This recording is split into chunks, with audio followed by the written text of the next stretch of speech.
Il Veneto è una regione fondata sulla bellezza, se ci pensi, dalla laguna di Venezia alle Dolomiti, patrimonio dell'UNESCO, passando per i colli Euganei, i colli Berici, la nostra splendida pianura, i fiumi, i laghi, il lago di Garda, la bellezza dei paesaggi, le bellezze ambientali, le bellezze dei nostri borghi, le città murate, la storia, i centri storici delle nostre città d'arte, la cultura locale. Ogni angolo di questa regione esprime una ricchezza in termini di dialetti, di tradizioni culinarie. Il Veneto è la prima regione turistica del paese, l'Italia, che è sicuramente il più bello del mondo, quello che è più amato in tutto il mondo, che più piace. Insomma, viviamo in un luogo unico, che purtroppo è unico anche per alcuni record negativi.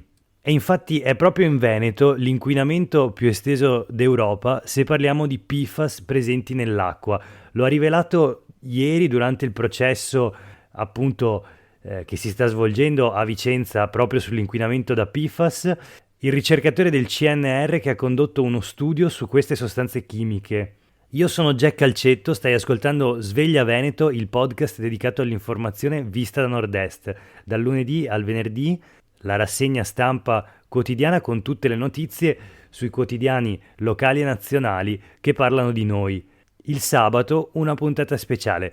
Proseguiamo con la prima notizia che si trova sulle pagine del Corriere del Veneto e leggiamo che Stefano Polesello, questo ricercatore del CNR sentito ieri nel corso del processo a carico di 15 manager di Mitsubishi Corporation, ICG e Miteni di Trissino per l'avvelenamento delle acque del Vicentino, del Padovano e del Veronese, ecco, non ha dubbi Polesello.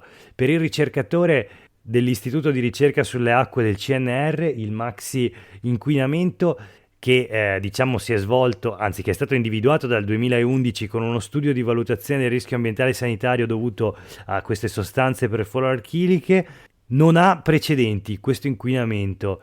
Per individuarlo è stato necessario questo lavoro durato oltre 2 anni in Italia e commissionato dall'Europa e dal Ministero dell'Ambiente per un costo di 250.000 euro.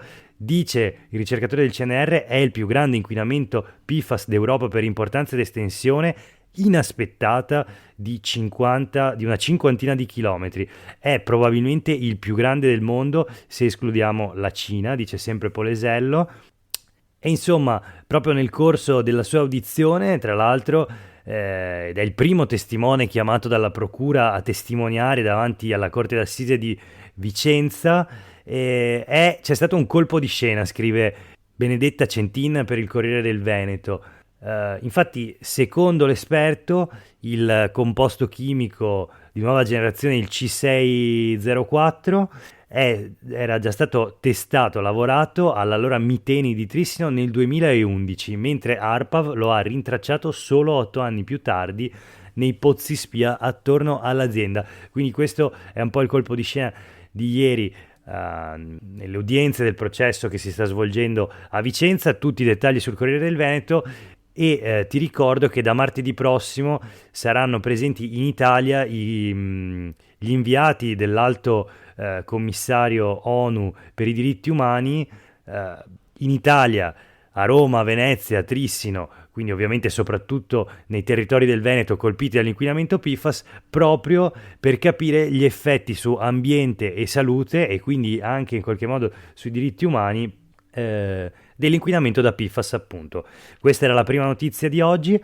Proseguiamo con la seconda e parliamo inevitabilmente del nuovo Super Green Pass presentato l'altra sera dal Presidente del Consiglio Mario Draghi. Ora, naturalmente il nuovo decreto sul Green Pass, è piuttosto complicato. Abbiamo sentito al telegiornale, abbiamo letto sui quotidiani diverse interpretazioni, comunque diversi punti di vista. C'è la polemica, c'è la questione appunto dell'interpretazione, c'è il problema dei chiarimenti che sicuramente mano a mano nei prossimi giorni verranno dati. In particolare mi volevo focalizzare su un tema che è quello dei trasporti, il nodo trasporti, perché infatti super o no sul Green Pass è il caos dei controlli. così titola La Nuova Venezia. E qual è il punto? Che invece tutto sembra essere ancora da definire sul fronte dei trasporti per quanto riguarda questa nuova certificazione verde, perché infatti se l'obbligo di Green Pass dovesse valere anche per autobus e per esempio i battelli della CTV a Venezia, sarà da capire chi e come dovrà verificare il certificato che diciamo diventerà obbligatorio, entrerà in vigore dal 6 dicembre. Un'ipotesi è quella ovviamente del controllo a campione, come avviene per i biglietti e gli abbonamenti. Sai benissimo che quando appunto sali in treno o in autobus e sei abbonato, la verifica diciamo dell'abbonamento avviene a campione, non ogni volta al momento della salita sul treno. Peraltro a campione avviene il controllo anche per quanto riguarda i biglietti sui treni almeno. Resta da capire se sarà indicato del personale interno alle aziende per la verifica diciamo del nuovo Green Pass, oppure se invece di questi controlli a campione si occuperanno le forze dell'ordine e se sì ovviamente con quale modalità. Vediamo anche sul Gazzettino che si parla di questo tema e ovviamente diciamo i prefetti stanno predisponendo i piani di controllo previsti dal governo dopo l'approvazione del decreto sul Super Green Pass, una norma di cui comunque si attende ancora il testo definitivo, è giusto ricordarlo perché le bozze circolate fino a ieri sera, fino a stamattina, si prestavano ancora a differenti interpretazioni, siamo ancora diciamo in una zona grigia di incertezza e quindi ad esempio il trasporto pubblico locale di nuovo non è chiaro se il Green Pass, quello base, quindi anche con il solo tampone, non il Super Green Pass, serva solo per i treni regionali o anche per gli autobus. Aspettiamo il testo ufficiale del decreto. Questa è una dichiarazione di ieri dell'assessora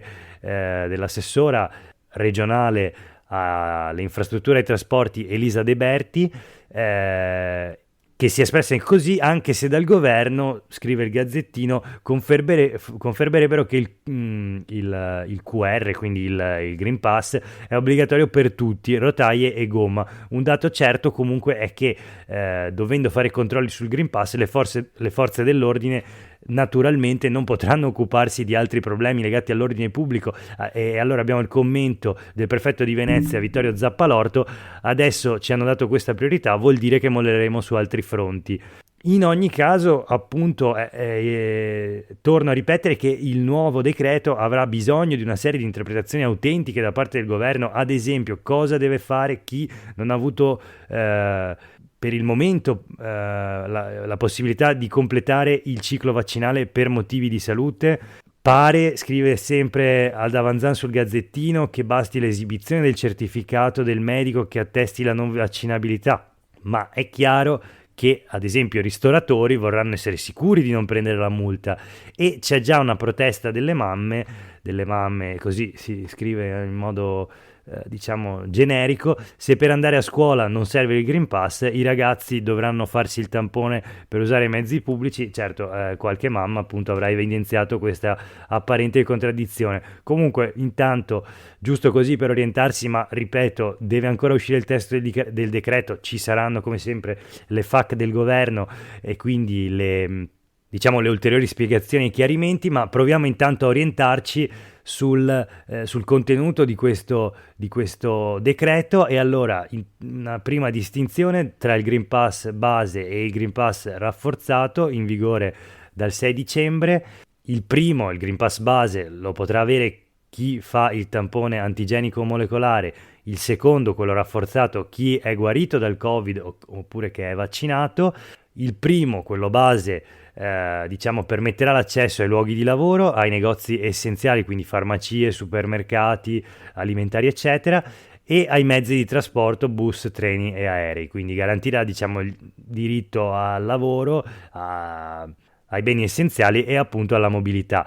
Invece quello rafforzato, il Super Green Pass, sarà necessario per accedere a bar e ristoranti al chiuso, agli spettacoli, quindi cinema, teatri eccetera, le attività sportive, piscine, palestre, stadi, e questo è lo schema che si trova sempre sulle pagine del Gazzettino. Però va preso tutto con le pinze perché il decreto deve essere ancora pubblicato e andranno sicuramente nei prossimi giorni fatti degli ulteriori chiarimenti. Io te l'ho detto 3-4 volte, poi insomma vedi tu come regolarti. Tutto questo entra in vigore il 6 dicembre. C'è un'altra questione che meriterebbe approfondimenti, e non solo ovviamente nell'ambito di questo podcast Sveglia Veneto, ma approfondimenti in sede istituzionale e politica. Sarebbe bello che si sviluppasse un dibattito anche pubblico, anche magari sulle pagine dei giornali, nelle TV locali e nazionali, sui 6 miliardi di euro in arrivo in questo caso per le opere infrastrutturali del nostro territorio del Veneto, e si parla del Piano Nazionale di Ripresa e Resilienza e degli investimenti appunto per migliorare, svecchiare, modernizzare le infrastrutture appunto del nostro territorio. Quindi abbiamo mobilità sostenibile, efficientamento degli edifici pubblici, tutto quello che riguarda le infrastrutture idriche, l'alta velocità, gli interventi portuali e la rigenerazione urbana. Arriva sulle pagine della Nuova Venezia, del Mattino di Padova, della Tribuna di Treviso, una polemica da parte del presidente di SAVE, la società di gestione del sistema aeroportuale Veneto, Enrico Marchi, che dice che gli aeroporti sono stati dimenticati dal PNRR. Dice Marchi che il PNRR trascura completamente il sistema del trasporto aereo, ma mi ha amareggiato sentire dal ministro che non ci sono fondi per gli aeroporti perché investire su questi asset va contro l'ambiente e nella direzione opposta alla riduzione delle emissioni. Queste sono le dichiarazioni di Enrico Marchi. I progetti comunque sono numerosi, almeno per quanto riguarda gli investimenti sulla rete ferroviaria. Leggo circa 28 miliardi, di cui 9,9 miliardi nel PNRR, e dentro c'è molto, veramente molto per il territorio della regione del Veneto e in generale per il nord-est. Non solo alta velocità, c'è ad esempio il collegamento ferroviario all'aeroporto di Venezia, atteso da decenni, l'elettrificazione delle linee del Veneto, l'elettrificazione dell'anello basso delle linee del Bellunese, la linea Bolzano-Merano, quindi la costruzione della galleria del Virgolo, chi lo sa come si pronuncia, il nodo di Udine, il porto di Trieste, eccetera. Chiudiamo qui con gli approfondimenti di oggi e passiamo alle notizie flash. Ci saranno VIP da tutta Italia a Tombolo, nel Padovano, per i funerali di Ennio Doris. Strade chiuse e maxi schermi. Sono attesi domani anche Berlusconi, Benetton, Tronchetti Provera per l'addio al banchiere e al finanziere. Il paese, le strade sono chiuse, istituito un servizio di bus navetta dai punti di parcheggio alla chiesa. E insomma sono attese veramente migliaia di persone per l'ultimo saluto a Tombolo a Ennio Doris, imprenditori, rappresentanti istituzionali, eccetera. C'è un'altra flash di politica, riguarda la politica. Segreteria PD, Puppato non ha le firme, esclusa, il titolo del Gazzettino. Dura la reazione dell'ex consigliere regionale, darò battaglia, non si può tacere, gli iscritti devono schierarsi ed è pronta Laura Puppato, 64enne trevigiana, già sindaco di Montebelluna, consigliera regionale, senatrice, tutto ex. Nel 2012 aveva partecipato alle primarie per il candidato premier, sfidando Bersani, che poi le aveva vinte, e altri, tra cui Matteo Renzi. Insomma, pare sia stato insufficiente il numero di iscritti a sostegno della sua candidatura a segretaria regionale del Partito Democratico, e quindi in campo per la guida dei democratici in Veneto resta solo l'ex sottosegretario Andrea Martella, 53 anni, veneziano, è stato parlamentare per 4 legislature e sottosegretario all'editoria nel secondo governo Conte. Rapidamente i titoli del Corriere del Veneto e della Nuova: segreteria PD, Puppato esclusa, una follia, trattati da nemici, però per la commissione congresso semplicemente molte firme a suo sostegno erano irregolari. Pronti i ricorsi, ma ora gli iscritti si schierino, dice Laura Puppato, risponde Anna Maria Miraglia, appunto della Commissione Congresso, esame corretto, neppure il suo delegato è eccepito. Sulle pagine di Nuova Mattino e Tribuna, Puppato esclusa dalla corsa Dem, la casta vuole blindare Mattarella, questa è la dichiarazione proprio pesante di Laura Puppato. La Commissione Congresso sempre ribatte insufficienti le firme a sostegno della candidata alla segreteria.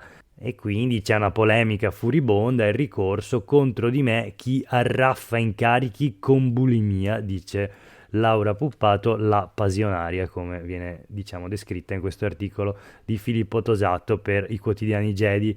Sempre di politica, di elezioni, parla un pezzo firmato da Francesco Iori e pubblicato sempre sui quotidiani Jedi, ed è l'analisi dell'Associazione Argomenti 2000 sulle consultazioni avvenute lo scorso ottobre, le amministrative, e insomma sono i candidati sindaci civici a vincere le elezioni comunali. Infatti sui 1154 sindaci eletti, oltre 1000 non hanno la tessera di partito. Questo è il dato italiano. Nel Veneto 66 su 84 sono civici e ci sono tutti i dati.